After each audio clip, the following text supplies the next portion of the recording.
All right, so when it comes to your pop and domain traffic quality, it's important to take a lot of things into consideration. So the landing pages 100% have to be good quality.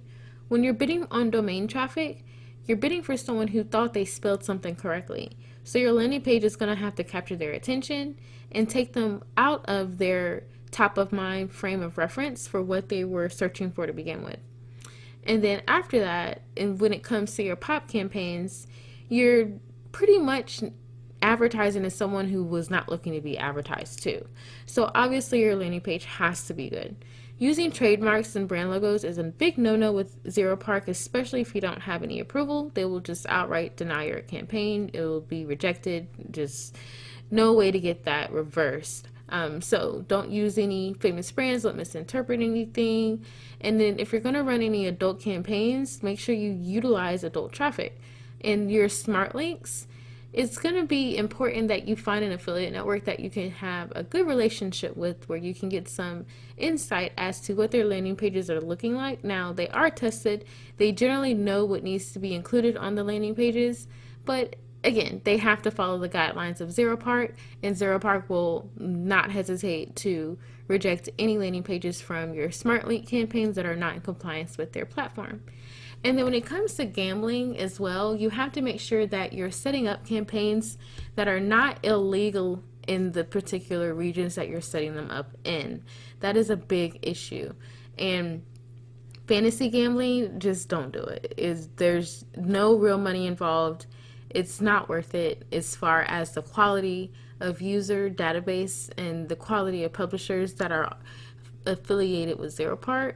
And then any suggestive language that kind of presents fear or is intense, or if it's intrusive, or if it's misleading, then just forget about it.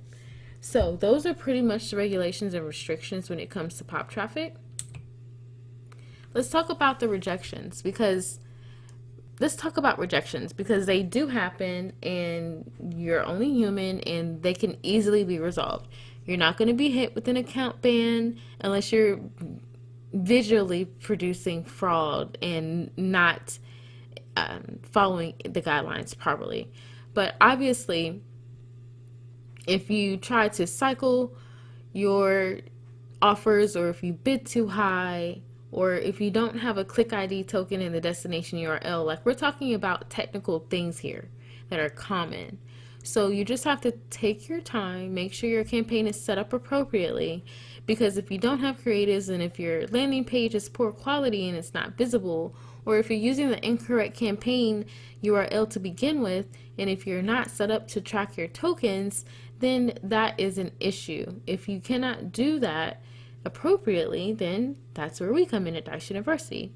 And then also the common things like the prohibited practices that you shouldn't be using, the use of celebrities and politicians, vulgar and violent offensive wording, and then any text that promote a product or service on behalf of a celebrity or politician without their permission. All right, so here's what's prohibited. It's a lengthy list, but I think it's pretty self-explanatory. We don't really promote the black hat methods here in Dice University, and I'd say that our community is pretty much in agreement with that. So if you thought that's something that you could use on the Zeropark platform, then you were highly mistaken. You don't really need to take advantage of the platform negatively, because it has an extensive database that you can expand your reach on. And it's very easy to fix your errors, so there's no need to be malicious. So you're prohibited pretty much from weapons and explosives, fake news, political advertising, like all the stuff that is culturally inappropriate. And then your prohibited practices, just don't be a douche. Like copyright infringement, spreading malware, doing auto downloads without people's consent, just being officially intrusive, phishing, rotating stuff that shouldn't be rotated, doing video or sound clips with excessive volume. It's kind of where you're to the point where you're just literally trying to annoy someone.